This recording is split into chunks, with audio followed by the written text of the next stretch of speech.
let's say your natural levels is going to be somewhere around 600, 700. You keep taking testosterone every day, it will go 900, 1000, 1200. It will keep skyrocketing. But the side effects of that is you can't have a very high level of testosterone. The body's natural way of dealing with it is, after a certain point, body starts converting testosterone to estrogen. So which is a female hormone. Yeah. Oh my god. Then what you'll have to do is, that is one of the side effects. So you'll have to counter it. So to counter it, you'll have to take certain drugs that will suppress your estrogen levels. Oh my god. Another problem that happens with continuous testosterone use is your RBC count will increase. Okay. So if your RBC count keeps increasing, your blood thickens. So which is a major contributor to heart health. So you have thicker blood, then it will not flow freely through your blood vessels. Oh, that's why they get a lot of cardiac arrest. Exactly. Oh my God. I'm not saying that is the reason. That is one of the reasons. So will IFBB just give you permission to compete, or even sponsor you to compete? If you qualify to the Olympia, IFBB will sponsor your entire trip, including stay. But if you are competing at a pro league, then it's all on you. For me, I've been spending from my own pocket. Self-sponsored. Yeah. To a certain extent, I get paid from brands. So I use that money to travel, to compete, my food, and everything else falls under that budget.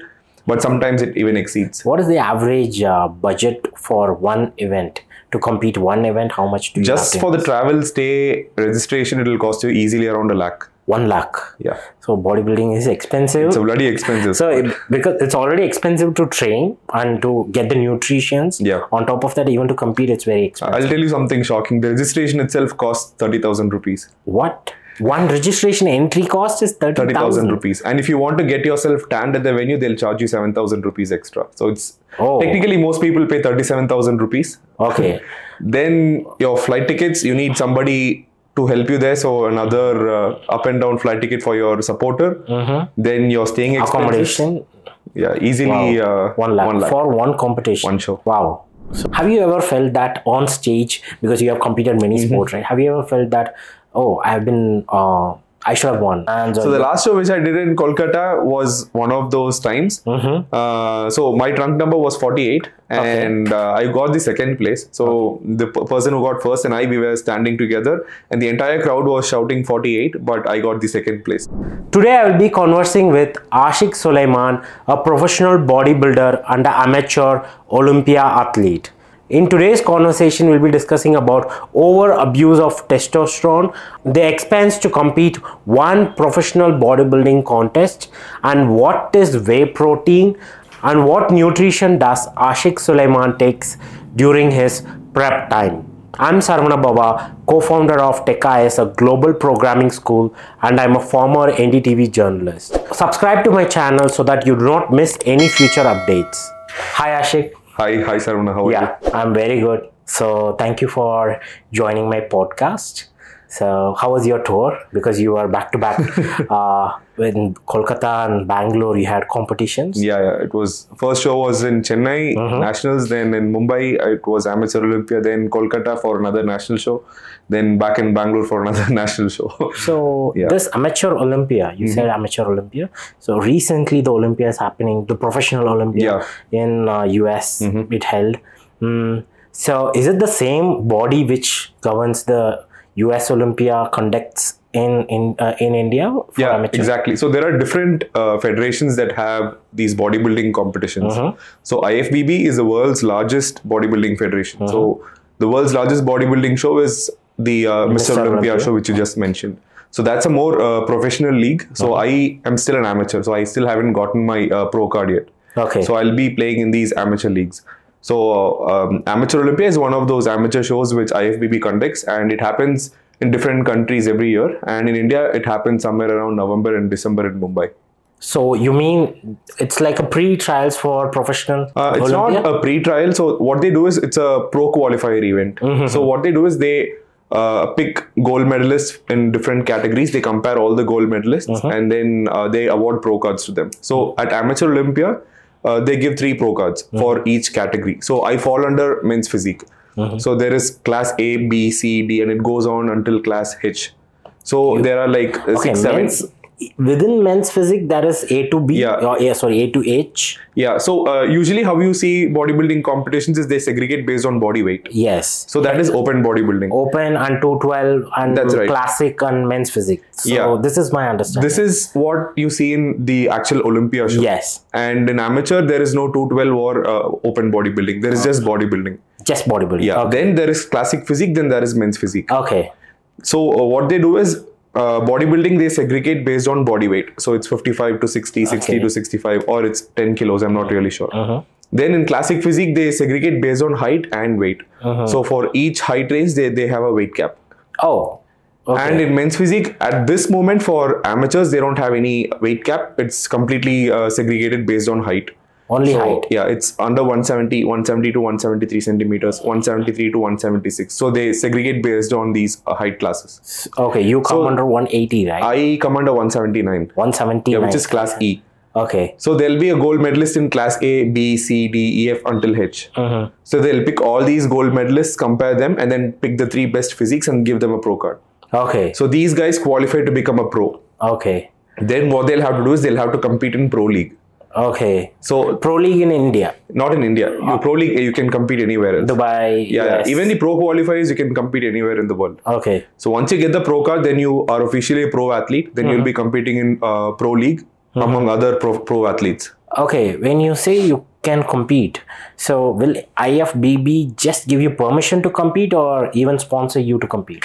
If you qualify to the Olympia, IFBB will sponsor your entire trip, including stay. But if you are competing at a pro league, then it's all on you. Or if you have a sponsor, then they'll help you out. Or for all these trips, so you have been sponsored by someone, or you personally, for me, I've been spending from my own pocket. Self-sponsored. Yeah. To a certain extent, I get paid from brands. So I use that money to travel, to compete, my food, and everything else falls under that budget.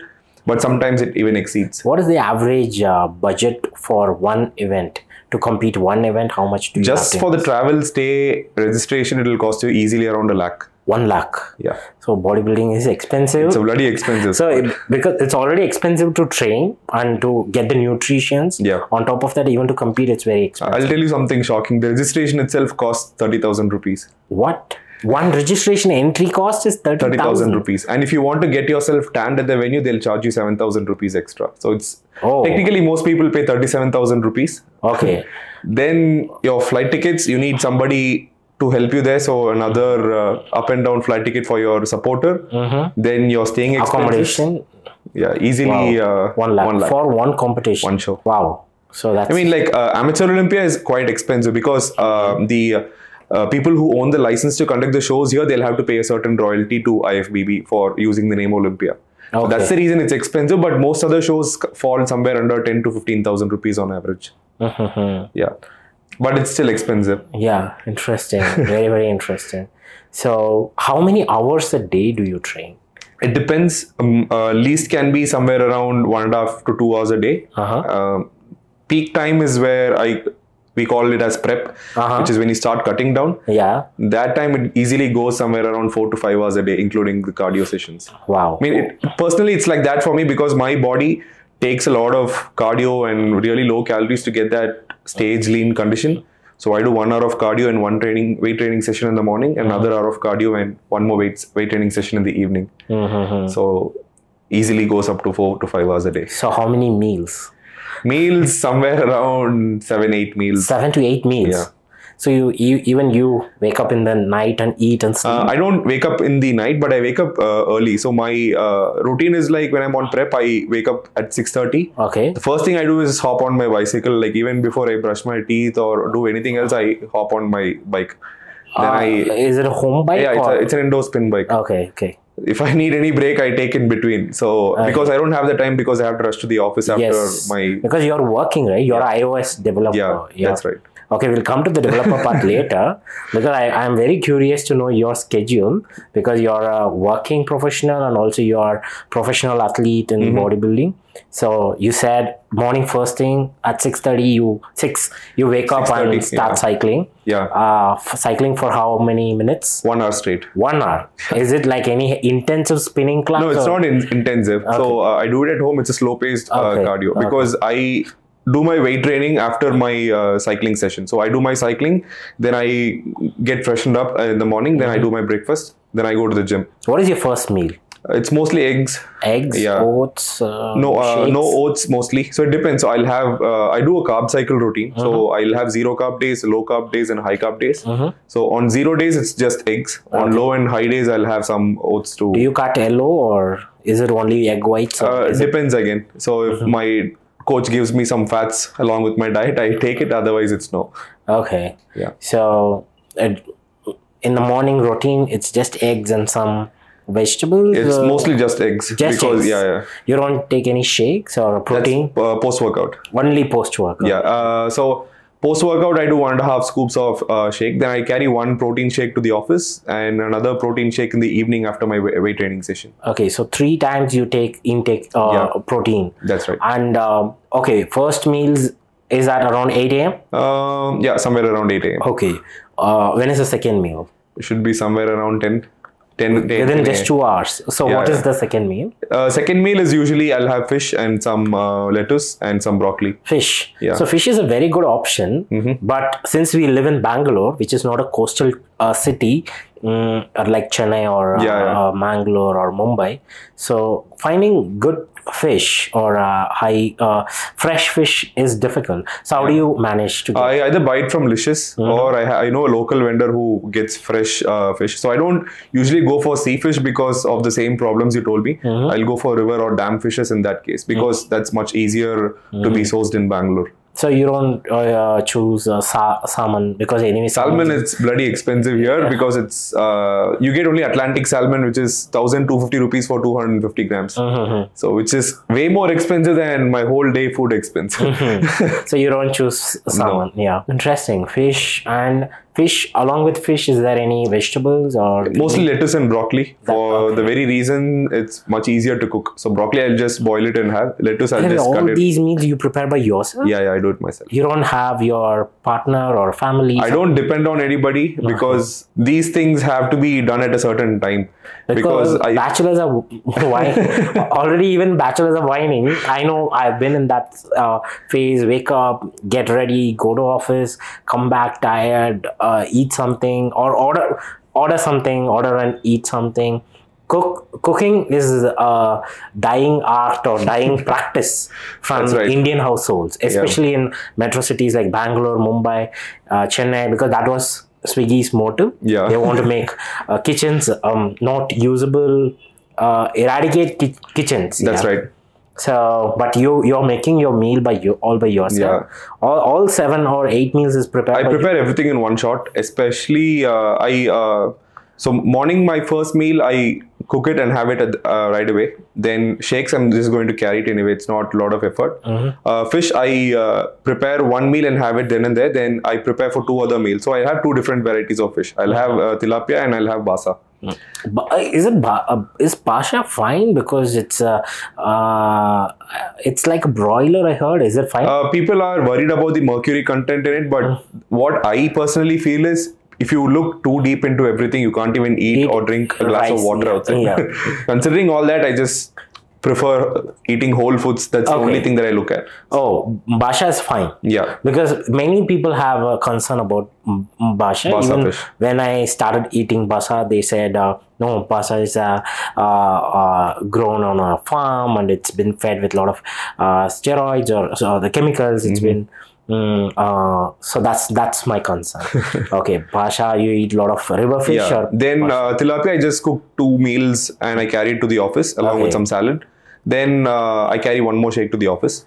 Then once I'm back, what I do is I marinate my fish for a week. So I'll get it like 2-3 kilos on a Saturday or Sunday, clean it, put all the masala I need, marinate it and put it in the freezer. I'll even separate it into 200 grams into different packets. So any day you open my freezer, all you see is frozen fish in different packets. You have a weigh machine or calculate everything? Yeah. So all I have to do is take it out, defrost it and then cook it. Okay, so 2 meals in the morning, 2 meals at office, which is again a fish and accompaniments of vegetables, lettuce and rice. Right. Yeah. So that's 4 meals. What is the remaining 3 meals? So it's actually so first is my eggs, and then my protein shake, then my fish meal. Then I carry 2 more fish meals to the office, 1 more protein shake at the office. Then I have a protein shake after my workout. Okay. Then I have 1 more fish meal when I come back home. So it's at night. Yeah, somewhere around 8. So this is post workout. That's my post workout last meal. Okay. So and immediately after, what time is your work? Because most of the people whining already, they don't have time to do anything else, especially in Bangalore because of the traffic. I don't have a set workout time. So morning it's quite set because that's the first thing I do. Evening I don't have a set time. It depends on how my work is. Okay. So how sometimes do you I go manage early. Traffic traveling back from? I'm blessed because my office is close to my place. So Okay. it's hardly 1.5 kilometers from my house. So Okay. worst case, I travel for 15-20 minutes, not more than Okay. that. Have Gym a is home also gym? close by. Okay. So I come home, then get ready, then go to the gym. Okay. So it'll take me another 5 minutes or to reach the gym as well. So everything is close. Okay. And before, I recently joined Healthify Me. Before that, I was with Meesho. Okay. So at Meesho, till the point I left, they had a work from home Option. system. So it was pretty sorted. Interesting. So your day is fully packed with a lot of proteins and a lot of work and a lot of sweat. Yeah. So because the first thing you do is to sweat, right? Exactly. So how do you manage this discipline? Like how many years you have been following this? So This routine. Yeah, this routine since 2019. 2009. So last 4 years. Yeah. Easily last 4 years. So, 2020 was a break because of the lockdown. okay. 21 again, I lost half of the year because I got COVID. Okay. Yeah. Okay. Remaining all these time in between, I was completely Just following training. Okay. training, diet. So how office. to manage this discipline routine, because it's quite tough due to multiple factors, especially country like India. If there is a guest at home, if your parents are in town, you need to spend time with them.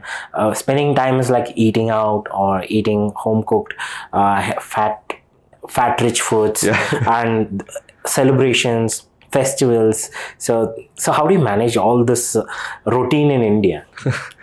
See, you'll have to start learning to say no. That's the first thing you do. Because end of the day, what you put into your mouth is up to you. Yeah. Nobody can push it inside, right? Exactly. So you don't want something, you just say no. Yeah. It's as simple as that. Yeah. Then the difficult part was these social events where you can't eat. Then going out with friends. So all these things I had to completely cut off. So late night parties or friends. Everything. So I'm at a point where my friends get really surprised when I tell them I'm going on a trip. Like I'm ready to go on a trip with them. Okay. Or if I'm ready to go on a trip with my wife. Everybody gets surprised because I'm always focused only on this. So it has some side effects too. So which is your social life, your anything apart from your work and your competing thing. Everything else has a very less priority when it comes to time. Okay. How understanding is your colleagues or the work environment you are at about you pursuing your fitness because you're a professional athlete and you're a professional iOS developer? So you might have deadlines for your projects as well, and you have a deadline for the competition. So you need to balance both. So how supportive the system is? Yeah. Thankfully, I've like at Meesho and like at Healthify Me, it's too early to tell because it's been just 2 months. At Meesho, I'm really thankful because my colleagues also looked up to me pursuing all these things and then training. So every time when they see me in person, the only thing they'll ask is, how do you do all this? And they were kind of supportive. They'll be curious to know if I won or lost in a certain event. So they were supportive in a kind of a way. But I really don't care about what other people think as well. Because when you start worrying about how others feel about you doing something, then that impacts your performance on what you're doing, right? So how supportive is let's say your manager? Because if there is a deadline and if there is a deadline for you to compete, maybe you have to leave exactly at time because you need to train or you need to eat a meal or you have to take a rest. So how supportive is your corporate system? I can't put everything into one bracket because, I've been with Meesho for almost 4 years. So I had to leave the company because of some organizational changes that happened, and I got laid off from the company. But thankfully, I got a chance to work with one of the best managers I've worked with in my whole career so far. So I'll even give a shout out to his name. His name is Ashiq Sulaiman. Okay. So he's a very cool guy, and he gives a lot of freedom for your personal things. So anytime when there is something personal that really takes up your headspace, the first thing he'll ask you to do is to stop working, focus on fixing your personal issues, get your mind space first, then get back to work. So I respected that freedom a lot.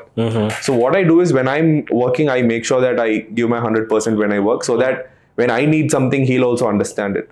So we had that kind of an understanding, and that kind of worked well for the last 4 years. Yeah, definitely. Yeah. Maybe that's why you have been able to compete. Exactly. What you are competing right now. So definitely, because it's very nice to and warm to see the corporate structure. Even I am part of this corporate system, and it's very progressive. Yeah. Because earlier it's either you just work, you have to pursue something apart from work, then you have to completely focus on that, and you cannot have this work-life balance is already a challenging part. On top of the work, life, and passion, and a professional passion. What I would personally say is, like, when people ask me how do you balance everything, I just tell them there is no balance. Yeah. So as appealing as it might seem for you that I'm doing a lot of things, there is no balance in my life. Because I've had times when I work till 5 in the morning, then I sleep, wake up at around 11, then go to the gym, come back, work again. Even my manager didn't encourage me doing those things, but I still did it because I have to do it. I can't compromise on my training, I can't compromise on my work either. So at that point of time, there was no balance. So there are certain times when you can't expect balance also. So it's like getting out of your comfort zone to get things done.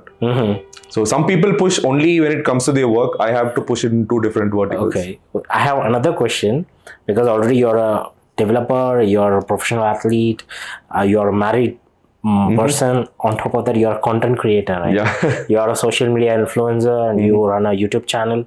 So how do you get time to do that? So usually the kind of mindset is to work on the weekdays and do my workout on the weekdays, and on weekends it's mostly 1 day rest day for me. So I plan my content throughout the week, and on weekends I sit in one shot and shoot all the videos I need. Okay. So if my time is too hectic, then I delegate my editing work to somebody else, or I sit every day, spend half an hour, 40 minutes to edit my videos. So one video a day, I edit it and upload it then and there. So that's how. So isn't this? Have you ever felt the stress, or? Yeah, definitely. Is it how stressful it is? Yeah. I can't put it in terms of a number or words. So what I do is, like, the main reason I started all this content creation and stuff was to sponsor my bodybuilding expenses. So people build a physique so that they can do well on social media. For me, it's the other way around. I did social media because I wanted to become a bodybuilder. Okay, that's your goal. So to enter Mr. Olympia, represent India. See, practically speaking, I don't think I'll make it to the Olympia. Why?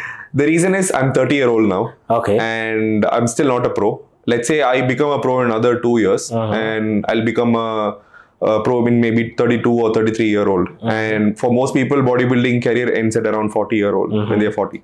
So I just have 7 years of time. And there are already people at the Olympia winning titles at their age around 26, 27 with multiple titles. So it's really difficult to catch up. And by the time I earn my pro card, my physique would have already reached the maximum potential it can. So with a practical view, I see that that's not happening anytime soon. So for me, the goal that I see is, like, when I retire, I should at least retire as a pro. That is one vision what I have. Plan B is not just focused on IFBB, do multiple shows, travel to different countries, perform shows there, enjoy competing, make some money out of it, entertain people on the internet, my fans, and just retire when the time comes. Okay, so it's just like a hobby. It's like a professional hobby. Yeah. I do it because I love doing it. Okay, that's it. Even if there is no gains, you just want to do it because. I won't say there is no gains. The main gain is my personal satisfaction. Health. Yeah, health is another thing. Okay, let's come to health. Being fit, being like you, or being active, it is definitely healthy. But in recent times, especially when it comes to fitness influences, we see a lot of cardiac arrest or unknown disease, unknown illness. So this is increased in the last few years, last 4 to 5 years, starting from the popular Rich Piana. Of course, he have abused himself extremely with steroids, but not just him. Multiple fitness influencers recently, if you in a year, on an average, easily 20 to 30 influencers name comes out. These are popular people, popular celebrities name comes out. Is it healthy or is it dangerous? Because where is the fitness thing heading? So let's narrow down this question a bit more. So are we just talking about fitness and deaths, or are we just talking about young people and deaths? Young fitness influencers. Okay, young people are dying. In general, So I'm not the right person to explain everything correctly here, but I have some good connects with doctors and influential doctors in the industry as well. So they keep sharing interesting insights on their social media too. So after a few deaths like this, which happened in the recent times, I came across one of the doctors who shared some certain information, which I'll convey to you here. So what he said was, like, after COVID, the cardiac arrests among young people has risen. And it's not just healthy, trained individuals, it can come to anybody. And another reason why people who are into the fitness industry and who are completely into fitness getting easily exposed because of their deaths, I think it's mostly because of the media's manipulation there. Because if some random person, if he dies, and then they can't put it on the media and then tell this person died because he was training at a gym. Unless that person carries some credibility, some influence, some fame along with him, it's not going to be a news to anybody. Nobody wants to know it too. So there are so many other people who pass away because of not even doing anything, just living a normal life. And not waking up on a certain day. So it can happen to anybody. And we still are not concrete about the exact reason that's happening. There are speculations, okay, these might be the reasons, but we don't have a concrete answer. Some recent person, so I don't remember the name, maybe I'll just pop that up. That person, he have done extensive testosterone replacement thing, something. So he have done a lot of externally he have took, and he have posted that it on the long run it will affect you. After that was his last post. So he was just saying, I'm gonna do this, but maybe it can affect in the long run. But he got that was his last post, and he got so see, when it comes to this synthetic testosterone or any other kind of steroid, especially testosterone based steroid, right? So what it does is, when you start taking it, the primary thing it does in your body is it increases your testosterone levels. And people go for TRT for two reasons. First reason is, naturally people don't secrete enough testosterone. So just like how people with diabetes don't secrete enough insulin, they take it externally, right? Similar thing, they do it here. When the body doesn't secrete enough testosterone, they inject it externally. So here, when they do it under a doctor's guidance, what they do is they run some tests periodically.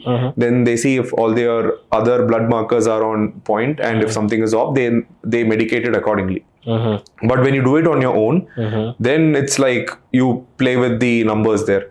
People overdose it. People don't do their blood work on time. They don't know when to go off. So these are certain things that people are not very well educated about, even though there is a lot of information out in the internet. So when you say when to go out off, maybe to clearing out of system? You can't clear it out of the system. So what happens is, every drug, right, there is something called as half-life. So the moment a drug enters into your body, you can simply draw it like a graph. It takes some certain time to reach a peak, then it will take certain time to go out of your system. So that peak and then drop is called as a half-life. So you'll have to wait till that clears out of your system naturally. Okay, before clearing out, we should not take the second dose. It's not like before clearing out, you should not take the second dose. So when your dosage is high, right, let's say your natural levels is going to be somewhere around 600, 700. You keep taking testosterone every day, it will go 900, 1000, 1200. It will keep skyrocketing. But the side effects of that is, you can't have a very high level of testosterone. The body's natural way of dealing with it is, after a certain point, body starts converting testosterone to estrogen. So which is a female hormone. Oh my god. Then what you'll have to do is, that is one of the side effects. So you'll have to counter it. So to counter it, you'll have to take certain drugs that will suppress your estrogen levels. Oh my god. Another problem that happens with continuous testosterone use is, your RBC count will increase. Okay. So if your RBC count keeps increasing, your blood thickens. So which is a major contributor to heart health. So you have thicker blood, then it will not flow freely through your blood vessels. Oh, that's why they get a lot of cardiac arrest. Exactly. Oh my God. I'm not saying that is the reason. That is one of the reasons. Okay. And we don't know who is using at what extent. And anybody who dies, their family or that particular person is not going to share the exact reason. And nobody is going to do an autopsy on that particular person's and make it public. And make it public. Yeah. So there are so many gray area there that we can't. So that's the reason, right? So that's the reason. So if you're an athlete, let's say footballer or a cricketer, let's take cricketer. Okay. If you're a cricketer, you get a lot of fame. You represent India. You get the satisfaction of you have a goal like playing the World Cup or winning the World Cup or at least representing India at a professional level cricket tournament. So or even IPL. Okay, even represent a team in IPL. So there is a level of exposure. You get an exposure, you get satisfaction, you get recognition. There is a victory, there is a given victory. But in bodybuilding, everything is gray, like you said. So what is the victory? How many times like you have to win? Whether competing Olympia in US is the maximum, or competing winning in India is the maximum, or like how to win? See, if you want to perform at the biggest level, then you'll have to do the Olympia show and then win it. But regarding this question, if you ask what will satisfy a person's the professional sports career, because of course, how to consider this as sport, because it is a very hard hitting sport. Even Ronnie Coleman have said that bodybuilding is the most toughest sport on planet because it requires long years of commitment. And yeah, because eating itself is a pain, right? Another huge problem here is it's a very subjective sport. So let's take sprinting for example.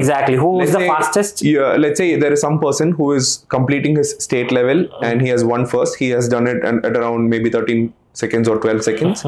So you know a number and then you'll practice to beat that number. But in bodybuilding, the problem is it's a very subjective sport. Let's say I train every day and you train every day. My body is not going to respond the same way your body is going to respond. And my muscle bellies are going to be different. Your muscle bellies are going to be different. End of the day, when both of us are on stage, even if both are looking really good, the person who hasn't worked as hard as the other person can win. Because of genetics. Because of genetics. Oh, yes. Because of genetics. The lighting condition, how they look on that particular day. There are so many things that come into play. So these things, normal people, they don't because they don't know. Even most of them still think Arnold is the greatest all-time bodybuilder. Of course, he got famous because of the Pumping Iron documentary which came out. That was a huge marketing because that was revolutionized the bodybuilding. He was the face of IFBB. So it revolutionized. Until then, nobody knows it. People were still skinny, like Maximus, Larry Scott, Sergio Oliveira. They were not that huge. But once Arnold enters, right, he became the face. He was huge. He was fair. He was beautiful. Genetics was good, tall. So since then, the bodybuilding transformed. He became like a global icon, global influencer. And since then, they took it to the next level.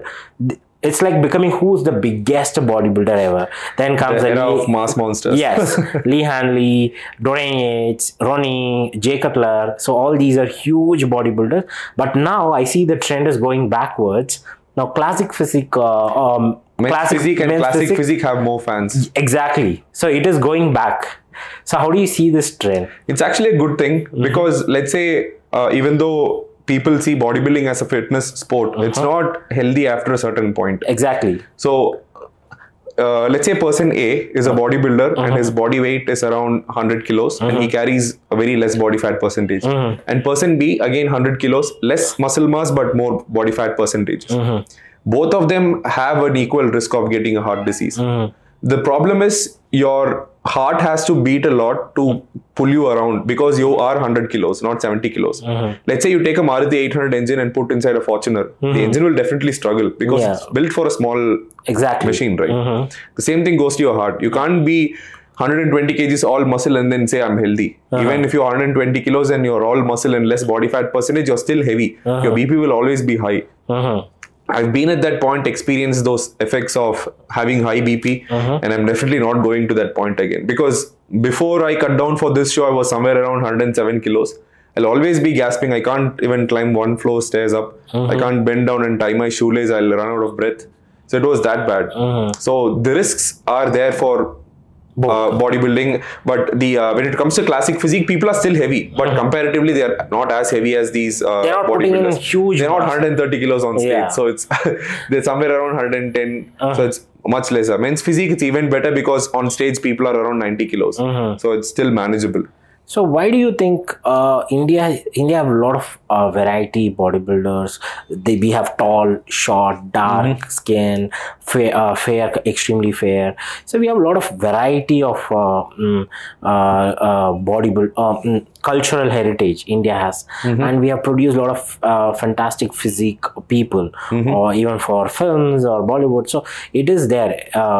But why we could not make anything global impact? See, globally it will happen in the coming years. I am pretty confident about it. Not in open bodybuilding, not in 212, but there is a less chance in classic physique. But men's physique, there is quite some good chance. Because the reason I'm asking this question is, Brazil is almost similar country compared to India in terms of GDP, development or infrastructure, support system, overall.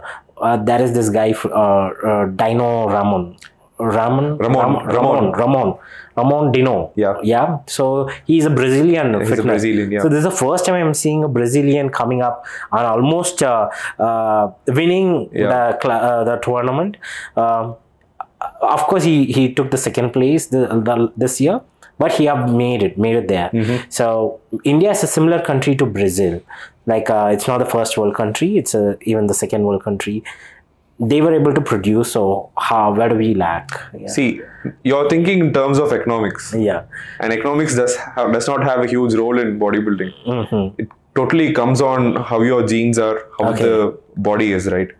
So genetically, they are a bit more superior. So the superior in the sense, like we have been vegetarians. Genetics have been completely messed up, you just talk about Ramon. But if you look into men's physique, there are so many other Brazilian guys now. And they are like literally every year you see a new Brazilian guy in the Olympia stage. So it's like that in Brazil now. Is it because of African, European, American influence? It's a hybrid, right? Yeah, they are all hybrids. Maybe somewhere they got the best genes and then they can produce a good athlete. But in India, the chances you either marry a South Indian or you marry somebody from the East, you are still running around Indian people. So you're recommending if we have cross genes from different races, we can produce better. Maybe. There is a chance. Yeah. Interesting. That's a very interesting. Another thing is food habits. So we are by nature vegetarians. Like look, few hundred years back, most of the Indians or all of the Indians are going to be vegetarians at a certain point. But they are not like that. And the struggles they've gone through and all that builds your physique, right? Your musculature and everything. Yeah. Since we are farmers basically. Indians. So I'll come to vegetarian versus non-vegetarian. How do you see I see a lot of vegan protein shakes. I see a lot of vegan fitness products. This culture of becoming a vegan fitness influencer. So one example they gave is like with Jamal. People used to say he's a vegetarian, but he is very fit. And Virat Kohli, he also said recently, I've turned vegetarian. So there is this, of course, India likes to, majority of Indians are vegetarians. That's right. Yeah, so definitely they want to relate, that is a guy who's a vegetarian and he's doing incredible in sport or who looks amazing. So how do you see that? Being vegetarian or non-vegetarian, which is better in terms of for bodybuilding or for fitness? For fitness, you can be a vegetarian and you can be fit. For bodybuilding, then it comes with a catch.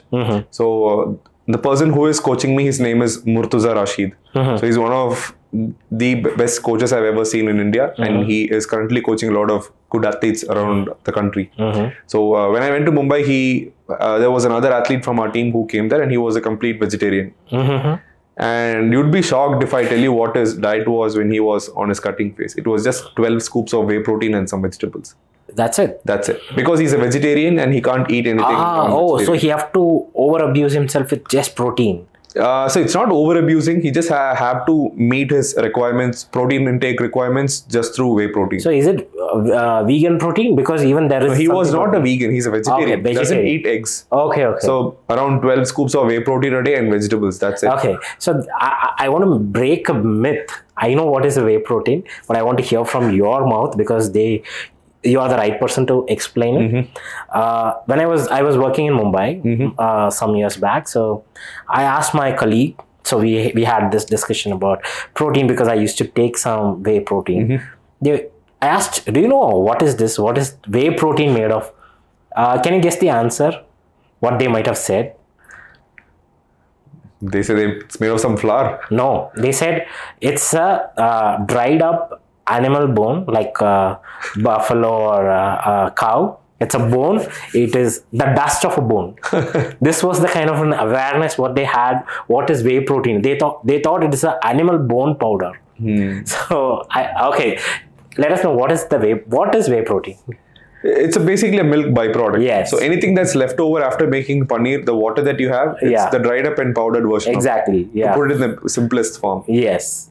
That's and any kind of side effects that you face might be because of the added flavors that come in it or because of the form of whey protein you're consuming. Otherwise, that's mostly going to be a gut-related issue, but not anything related to your kidneys. I see it's like more like a milk powder. Exactly, that's what I say. It's a milk powder. I just call it as milk powder. Milk powder. Right. So milk powder with very low fat. That's so whey protein is not any bone powder. Interesting fact. You'll find milk powders containing whey protein. So you pick up any baby milk formulations, turn the box, check the ingredients, they'll have at least 3 to 5% of whey protein. Exactly. People are so dumb that they don't look at the things that they give to their babies, but they complain about whey protein. Exactly. There is still some protein fear everywhere. No, see, look at the kind of myth I told. These are not dumb people. These are educated, young, working people, right? So they are in early 20s. They are born and brought up in a metro city like Mumbai. They are aware what is happening in social media. They are in trend and Snapchat and all those stuff. Still, they were able to say that. I got shocked. When I explained them, they were completely blown off. Is it just the milk? Like I told, it's just the milk. What is the leftover of the cheese? They extracted. Fat extracted. You should have done water. something. Put some bananas, ice cubes, and then made a good smoothie, given it to them. Then I told them this is whey protein. Then they would have changed their minds. Yes, but their perspective was not just. Then I understood. I think most of them, they think whey protein is from some animal meat or animal product. Yeah. That's totally funny. So I mean, I think that's not just in India. It happens abroad as well, because I've seen a lot of funny videos made by influencers from the US or other countries where they make memes with their parents, and then their parents look at whey protein or creatine like drugs. Okay. Yeah, it's not. I think it's not just in India. I mean, the awareness might be much better there, but I think still a small population. Okay, they think whey protein is like a cocaine. It's a drug there. It's a cocaine because it's white in color and it's not that kind of a hard drug they think it is. Maybe something like they still think it's like a steroid or something. Okay. Yeah, they still related to a steroid. I want to ask the next question revolving whey protein. I've asked a couple of other fitness influencers personally. India is the largest producer of milk, right, in the world. Top 2 countries in the world to produce milk. So why is still whey protein is very expensive in India, being the largest producer of milk? Countries like Japan import milk from New Zealand. So if whey protein is expensive in Japan, we can understand, or many countries do not produce milk, even in Europe or US. Their milk production, whether they can supply to the entire country, it's not the same. But we have Nandini, we have Arvind, we have multiple public run bodies to monitor this. Why still whey protein is expensive in India? So there are 2 reasons. One, major supplement companies don't produce their own whey. So they buy raw whey from the US. So there are companies like Davisco where they buy it from they buy it in huge bulk. They process it here, flavor it, and then they sell it. Okay. So that's one reason why it's expensive. There's this company called Avatar Nutrition. What they do is they make whey in India itself, and then they flavor it on their own plant, and then they sell it here. I'm not sure about the other companies, but there are now third-party companies who do that here as well. I'm not sure about the names. But still, it's expensive. The reason is when you take 1 liter of milk and then extract the whey water out of it, and then extract the whey protein powder from it, it's going to be very less. So you'll get somewhere around 30-40 grams, maybe even lesser. I'm not surprised. No, the reason I'm asking why it's still expensive in India. That's the reason. The image is imported whey protein have a good image in the market, because whenever we go to the store or we see, there is, even if they see on Amazon, there is a bracket which says imported. So why do we need to, I thought maybe because we are importing whey a lot, that's why it's expensive, whereas we have a lot of milk produce in a year. Why don't we make ourselves? Yeah, see, it's not just about the milk produce. Like I said, like if you're taking 1 liter of milk, making paneer out of it, and you take all the milk solids out, and then when you have the whey water, it's not the water itself that is getting converted into whey. You dehydrate all the water, everything is gone. You'll have like few grams of powder left. That's what's going to be your whey protein powder. So the returns you get from 1 liter of milk is too less. So to make 2 kilos of protein, it's going to cost the company itself to a certain amount. That's the reason it's expensive. So what is the whey protein do you use? Can you? So I majorly use Muscle Tech. So Muscle Tech. Yeah. Okay. So I've been with this company for almost a year and a half now. Oh, they are your sponsors as well? They are my sponsors. Okay. So I've been with them for almost 2 years. So they are an international company. So they recently started their manufacturing in India for whey protein alone. And I've been with them since they started here. Yeah. So there is another category of whey protein. They say it's a market as a grass-fed cows. Grass-fed whey. Yeah. So is there a difference? Because because I thought maybe that could be different, because in India it's morely straw-fed or gram-fed cows. Is there a difference? It's just a marketing gimmick, what I feel it is, because you get these normal eggs and then free range eggs, farm eggs, right? It's just like that. Your composition is not going to change mainly the amount of protein you get. So all you have to do is make sure the brand you buy is a good brand and you are getting what you are paying for. That's the only thing that you should look for. Okay, interesting. Yeah. So bodybuilding, fitness, from that, when I see the global icons, like let's take Arnold. So he got fame from pumping iron, and then he went to Hollywood. He became the action star. So do you have any ambitions to enter film or get into mainstream movies? No, I wanted to do bodybuilding because my brother was a bodybuilder. Okay. So that was kind of like the first image I see. Even now when I close my eyes and imagine a bodybuilder, I remember my brother being a bodybuilder. Okay, so you want to reach... So there is a huge age difference between me and my brother. We are like 13 years of age difference. And I still have pictures of myself when I was a kid. I used to wear the medals and then click pictures. And when my brother competes, my dad goes with him all the time. So I also go along. I watch bodybuilding shows. And when I was a kid, I go to the gym with my brother. I do some random exercise in the gym. And every time my dad sees me, he'll be like, do push-ups, do push-ups, do push-ups. So that was kind of engraved in my head. So that is the reason I wanted to have a good physique. Bodybuilding became an interest when I got into college and I started working out at a gym, and I started seeing other bodybuilders at that point. Then I just wanted to give it a try. Then after I tried it, then I wanted to do it more times. Then I realized it's an expensive sport and I don't have the money to do it at that point. Then I stopped doing it. Then I was still training after my college. My last show was somewhere in 2013 or 14. Until 2019, I continued my training. My diet was pretty good. And 2019, I was training in Bangalore, and one of my gym trainers pushed me into competing again. He was like, you have a good structure, why don't you try? Just try one show. So that one show changed everything, and I'm here now. But you didn't answer my question. You have plans to get into movies? No. Even if chance comes, you will not do? Because how about Sergio Constant? Sergio Constance. Yeah, so he featured in Justice League. He came like the Zeus. Yeah. Even because he looked like someone like Zeus. So the thing is, people always have this notion about having good physique and good looks with an actor.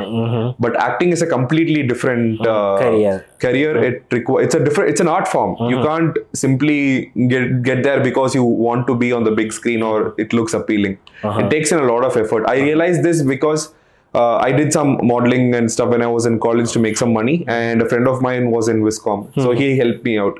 And to return him the favor, so I helped him out with one of his friends' final year projects to act in his short film. That's when I realized this is not as easy as it seems, and that's not something that's meant for me. Okay, so you decide not to enter. Okay. Interesting.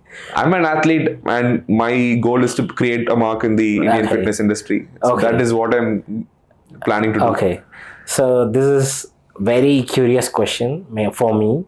So you're an iOS developer, you work in corporate world and you compete in professional sport, bodybuilding, and you are a social media influencer. And you're young. And this combination, I've never seen such combination. I don't come across such combination often. So with this combination, what I see as a business person is like, do you have any plans to make a fitness related or anything, any kind of a business? Any app? It could be like Healthify Me. Sorry, I don't want you to. I'm not encouraging you to compete your company, but do you have any plans? Because this combination might be hit. Yeah. So I mean, I completely get the point where you're coming from. Since I have the practical knowledge of being in this industry, along with meeting different people, having all the knowledge and the technical skills to make something out of it, and also the fame, the face, being the face to represent your own product. I want to do something in terms of a workout app or something, but not everything related to nutrition and stuff. But because what I feel is, after a certain point, ChatGPT will solve every nutrition-related problems that people have, even workout-related. So I think the need for coaches might decrease. The only place where I see coaches, like actual human coaches, winning over AI is they have that empathy which the AI lacks at this point. So most people don't just want a workout plan and a diet plan and they'll just follow it. So when you give somebody a workout plan and diet plan, every point they get stuck, they want somebody to console them and then tell them it's okay. You can. They need somebody to tap on their shoulders and then push them, take that next step.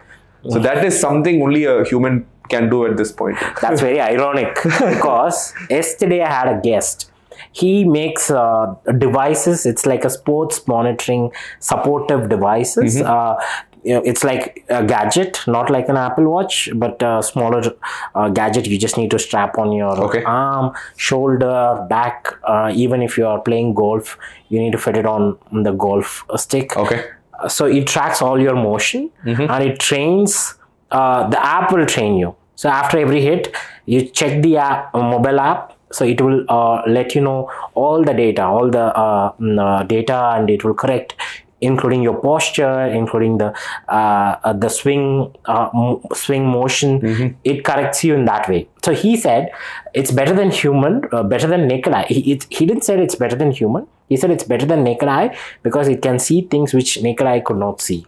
Yeah, but what I'm saying is, these are the very exact aspects I'm telling why AI is better in certain terms. So these are the reasons why AI is better. Where AI is still lacking is, I can console or convince a person better than an AI. Exactly. A human presence cannot be replaced at this point. Exactly. So I'm not disagreeing with you. I'm just saying how ironic it is. Yesterday I had a guy who is from the tech world explaining how AI coaches. That's because he does not have the experience of a coach. I train people, so I know what problems they go through. So if I sit with him and then tell him this is the exact problem what we should try and solve. Because when I talk to people in my company, right, when I tell them this is the reason why our AI is not really good, they are able to relate it because of the responses the AI gives back to the user. So you need somebody, you need that personal support or somebody to convince and make them take that next step at this point. Seeing this, do you have plans?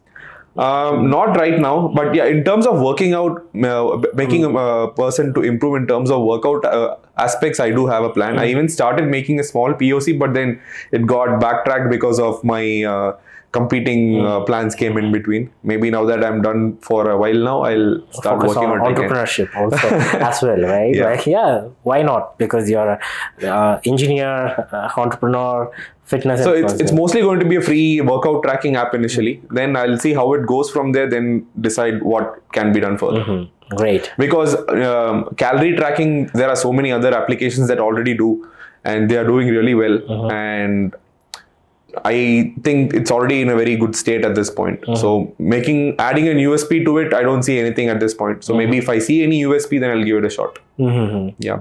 So seeing this a trend of AI tech into fitness also, fitness mainly in the recent years, because it started with Apple Watch, because this is the first tech to take over fitness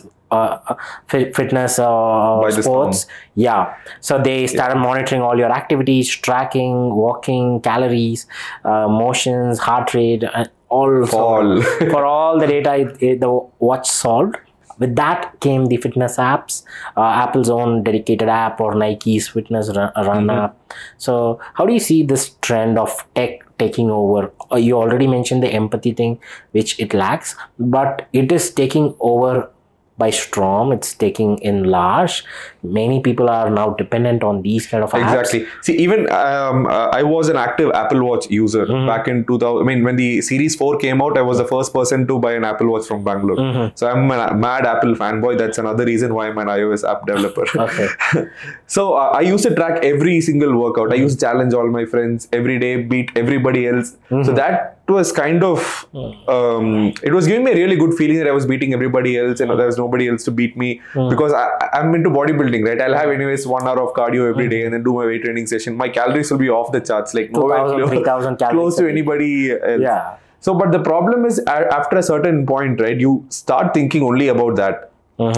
Then every small notification, like when your watch reminds you to stand up or drink water, take a breath, every time I'll be like looking at my watch, okay, I have to do this, or I have to do this. Then that kind of started becoming stressful for me a bit. Exactly, because that was going to be my next question. So my trainer trains another business person, some CEO. He have never trained sports in his life, but he's an avid user of Apple Watch.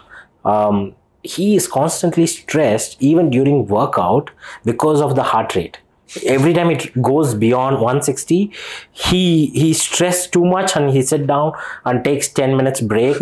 And then see, it's a stress, right? Yeah. Obviously, if you're gonna run for like 9 kilometers per hour, your heart rate is gonna go above 150, 160 easily. Yeah. But this is becoming stress. This is internally affecting the sport or affecting the fitness regime. The relationship that he has with his training will also get spoiled. Yes. So this is the side effects. Yeah. What the devices are doing, right? Yeah. So how do you see this?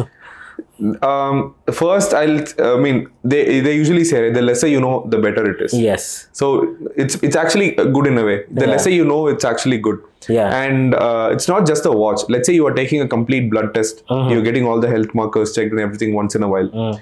All these health markers are just based on an average group of people. So if your certain value is slightly above the levels that is shown in the average range, people start stressing about it. They go check with the doctor.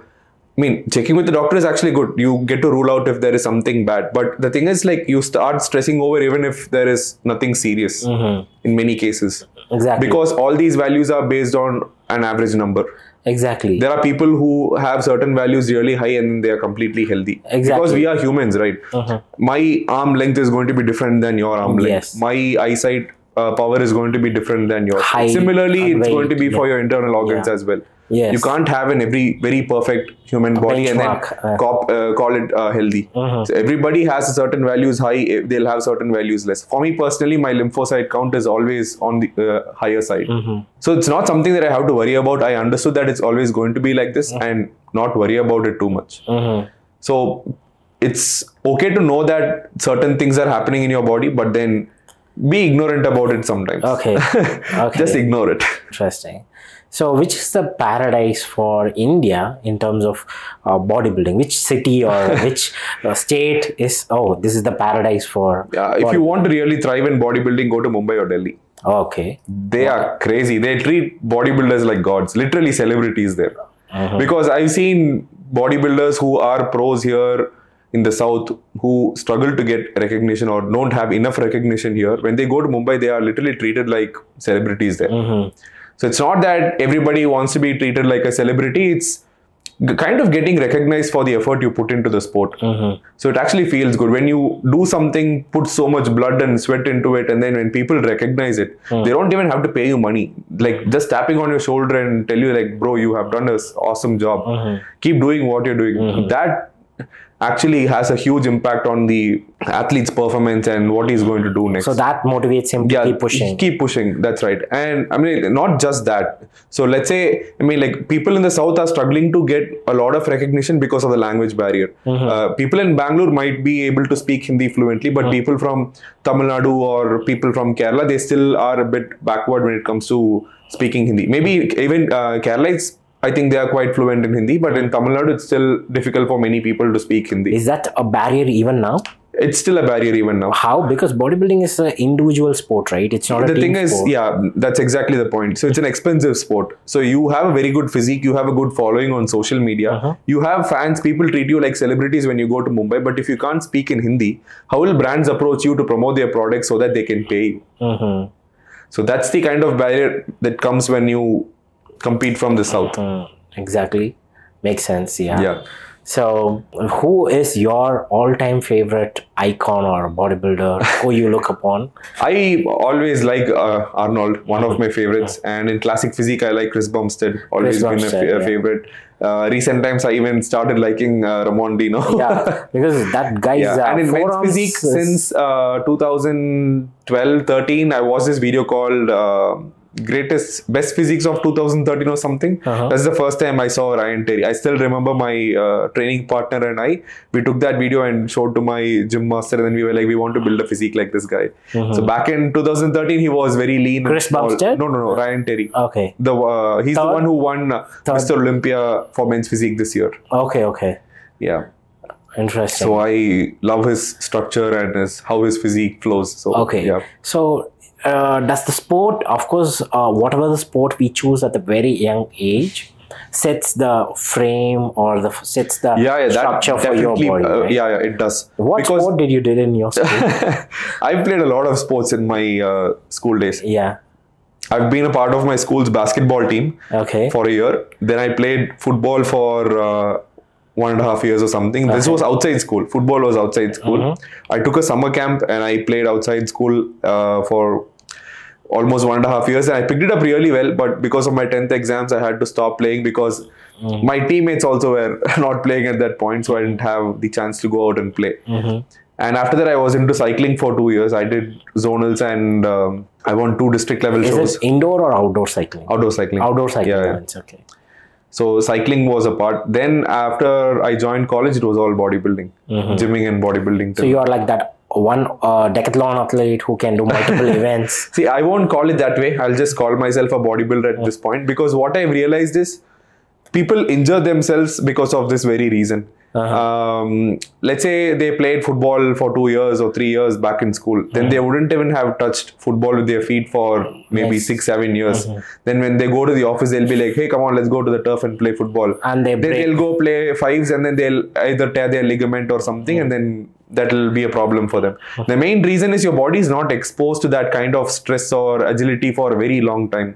So when you're restarting again, you'll have to start with the basic drills that you do when you did, or what you did during your school days. You'll have to play with the cones and stuff, build your mobility first, then dive into the sport again. So just because I did basketball in my 8th grade, I can't go play now. You can't go compete right now. You start from the basics. Right? I have to start from the basics. Interesting. Even if I stop lifting, right? So I even have a personal experience that way. So when I stopped competing when I stopped working out before COVID, in the middle of 2020, I got a secret access to a gym in my hometown.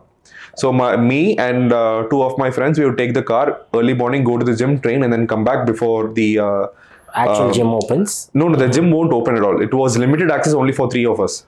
How come? What is the point? It was COVID, right? Lockdown. Oh, we had restrictions. okay. During COVID. Yeah. So the initial days when I started training, I got over enthusiastic. I should have trained with lighter weights, exposed my body to that stress, then built up from there. Because of that, you injured? I injured myself. Okay. So I was doing this exercise called reverse curls, and I just lifted heavy on my second day. I just heard a string pop, and then I injured my tendonitis. Okay. I still have tendonitis on this arm because of that, and recently hurt my tendon on my right arm as well. So I have to train with tendonitis, which is not a very good feeling when you train. Okay. Interesting. So because that's the reason a lot of footballers, they have huge thighs, huge legs, I was huge about to say that lower because body. my last show was in Bangalore, and a friend of mine brought his client to the show, and he was a sprinter back in his school days. So that's why he had huge thighs, huge calves. I mean, like if he stands straight, his inner thighs would touch. Yes, it was but big. His lat would be flat. Upper body. Surprisingly, he had a very good upper body because of the training he does, because of the genetics. But the lower body was completely on a different level. Yeah, that's what. It's quite misproportionate. It was a dominant lower. Yeah, exactly. So whatever the sport individual plays, they tend to become adapt the traits of the sport. Exactly. So that is a major role in bodybuilding. Since you have done multiple sport, maybe I wouldn't say that you because got all the advantage of everything. Certain muscle groups, I have good quads because of my cycling and all the running I've done, but my hamstrings are still on the weaker side. Shoulders still on the weaker side because I haven't played a lot of basketball or any other throwing sport. Yeah, maybe if I did that, I would have. But it again depends on what my muscle bellies are. So it all depends on how you are born with. What you're born with. So if I have like certain 1,000 muscle cells on my shoulder, I can only make those cells bigger. If person B has that many thousand plus another 50,000 cells on his shoulders are going to be much bigger than massive, anyway. So I can't decide what I'm going to be born with. Like a gifted athlete like Phil Heath.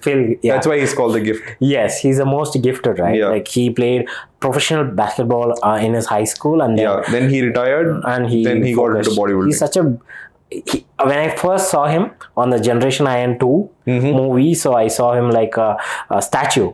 He was like a statue, like his beautifully carved statue. Exactly. But right now it was very depressing for me to see because he have lost a lot of body mass, and he have it's actually good for him. You shouldn't be depressed. You should in turn be feel happy for him. The reason is he is entering his 40s. He's retiring from the sport.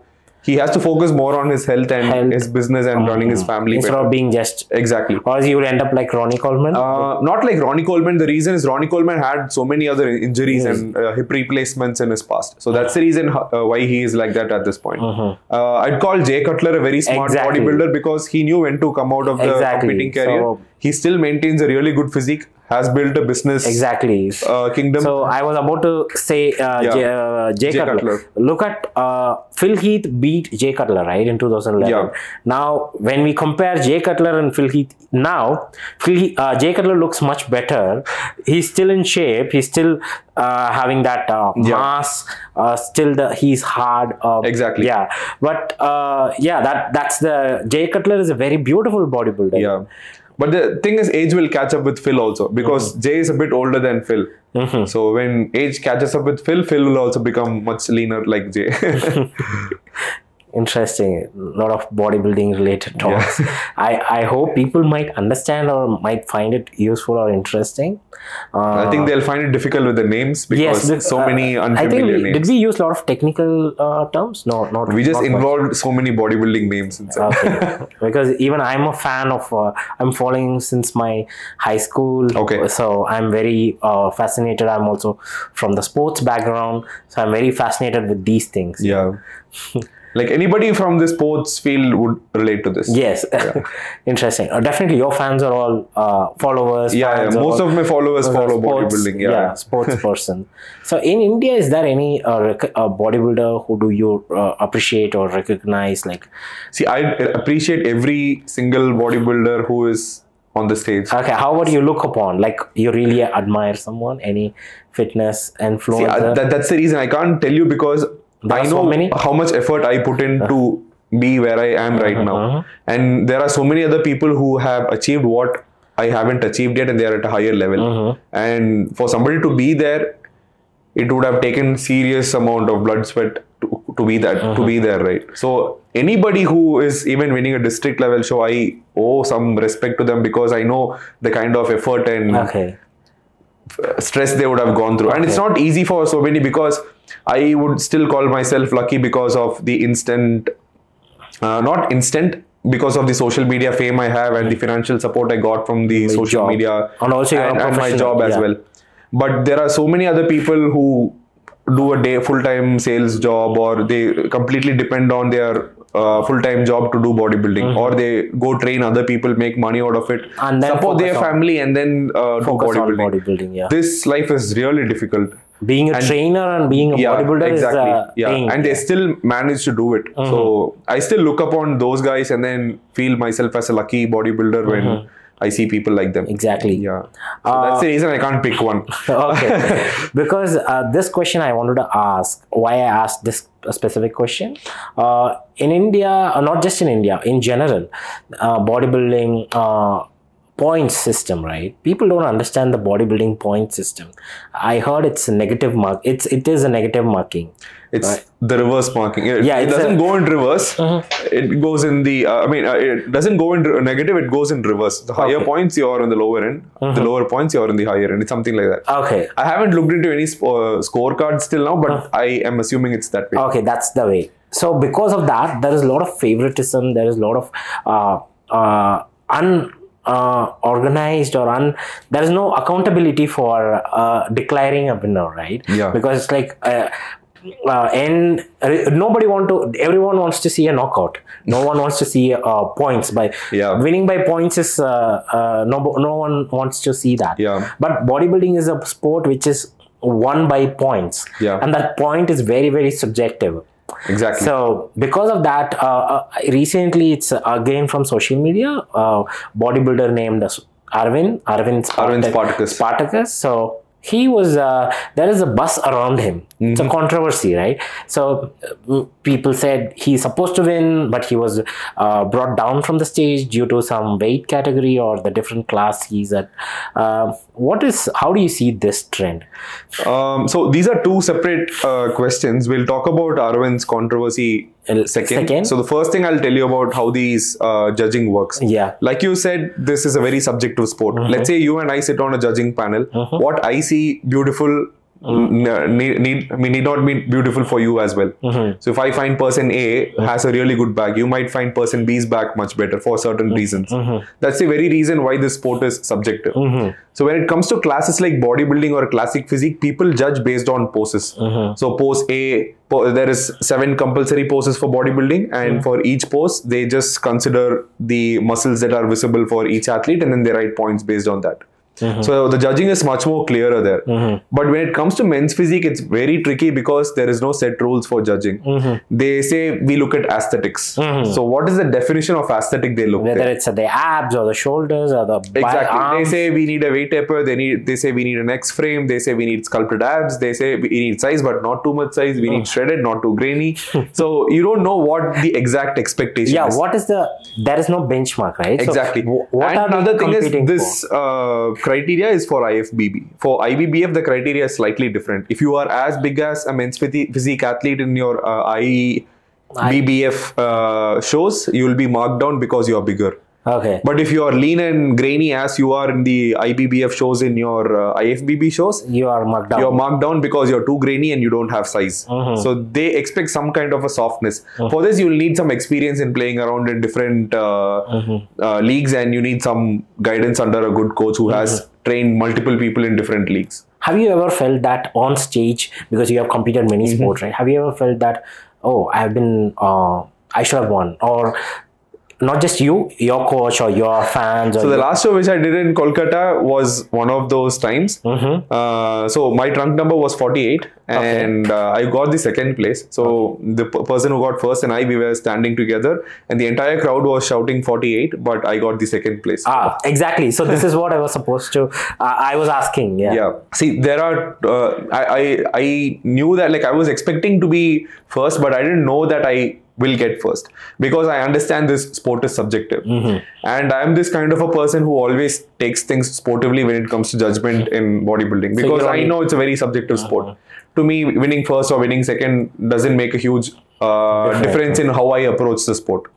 So I'm anyways going to get back, work on my next show, get on stage and do my best there. That's the only thing we can do. So I took it easily, but my friend who came along with me, he was totally angry because I got second. Yeah. It all depends on the mindset. Some people fight, they argue with the judges, they create a scene, but I don't do that. Okay, let's go to the Arvind's controversy. Yeah, Arvind's controversy, see, he is majorly a bodybuilder. So before he got into men's physique, all the shows he has done in the past are into bodybuilding only. He did a few classic physique shows and I assume he injured his knee. Then he couldn't train his legs. So in the meantime, he was still training. So he wanted to step on stage. He was doing men's physique shows. So the reason they got him down the stage was because they said he has a huge frame to be a men's physique athlete. So he has huge thighs, right? So even when you wear those shorts, your thighs are going to bulge and pop out like a bodybuilder. So a men's physique athlete with shorts is definitely going to look much smaller than a bodybuilder wearing shorts. So that's the reason why they got him down. And the reason they told him was not the right reason. So the judges told him, you look good for the international standards. So that's not the thing that you should tell somebody, right? So if the reason you're rejecting somebody from the whole lineup is something else, then you have to tell him the reason so that he won't repeat the same mistake again. Otherwise, he'll carry his shots, go abroad somewhere and then do the same thing again. So he's supposed to compete for classic or open bodybuilding. Or 212 or... 212, all these come under pro leagues only. So the main open body. Pro qualifier for open bodybuilding and he got his pro card there. He has huge, massive thighs. Yes, he's a huge bodybuilder. He has a huge frame. He's a well-recognized Indian bodybuilder across outside India, especially from even US, UK. People recognized him. That is very happy thing to see. I think most people, even from India, is less aware of Arvind. But because of this controversy, he got the recognition. Okay, so actually the controversy helped him. So in many cases, controversies actually help athletes. They get more fame, they get more recognition. So if they have a good physique along with it, then definitely they grow well. Like Kai Green. Okay. So with that, we talked a lot and extensively about fitness and bodybuilding in general, which is your forte. I'm happy that I'm also an enthusiast of fitness and bodybuilding. So it was very fun for me to have this discussion with you. Hope the fans of yours and the followers. Definitely, I'm already excited to share this with them because for two reasons. One, this was a very fruitful and technical discussion. It was less technical, but it was more of educational in terms of bodybuilding and what exactly is happening around the sport and how certain things are when it comes to bodybuilding. I think that way people will be educated here and then they'll get to know more about the sport. Maybe they can pursue with a better understanding. Exactly. Because I don't want someone to train hard and imagine if they go to a competition like I think that will be very difficult because with the current generation, people just want everything really fast. Instant results. Yes, exactly. Because that's what they are all. Everyone is social media influencer. Everyone is a Everybody YouTuber. wants everything in 90 days transformation. That's sadly not how bodybuilding works. It's unless you're disciplined and dedicate like 4-5 years of your life to the sport, nothing is going to change. Awesome. I was about to ask the closing thoughts, but you have already said that. But do you have any other closing thoughts for the audience? I like even in the last show when few other YouTubers came and questioned me and interviewed me, the only thing I tell them for the people who are hopping onto the sport is to take the time their body needs. Because your friend and you might start together, but your friend might shine much faster than you do. But don't let that be a barrier for you to not do the sport. Because I know people who started later than me and then became a pro and then they're doing very well in their career in terms of bodybuilding. But I I'm doing it slow, but I am still making progress. I'm still gaining fame. Things will happen. You just have to give it the time. Another example I would say is Ryan Terry. He has been competing for almost 10 years, 8 to 10 years now. He has got all the places from 8 to 1 in Olympia. And this was the first year he won Mr. Olympia. The best example is also Dexter Jackson. Dexter Jackson. So he lost all the Mr. Olympia once and then again competed. Again lost. And a very good example I would say why Dexter Jackson is a very smart guy is because he took things slow, and he is one of the oldest bodybuilders to step on the Olympia stage in terms of age. But he still looks fine. Because he takes things slow. He doesn't abuse drugs. He doesn't want to do it really fast. So you take things slow. It's a very good sport. You'll enjoy it. The reason shouldn't be winning. Like I said, it's a subjective sport. Even if you give 100%, you're not sure you might not win. You might not win. So unless you enjoy the process, you won't enjoy the sport. So learn to enjoy the process. Okay, that's lovely. So with that, we come to the end of this podcast. Thank you for being awesome guest, and your answers are very spontaneous and very authentic. A lot of knowledge. Maybe people who watch this video will definitely get out of this podcast. So thank you for that. Most of this knowledge came from my followers because of the questions they asked me from the past, and the amount of people I meet outside. And working with different coaches, talking to different people in the industry. I think the network is what made me what I am today. Incredible. So all the very best. Thanks for having me here. This is my very first podcast experience. You have done well. I felt really comfortable. It was really good. Thanks for being an awesome host. Thank you so much. Thank you so much. Yeah.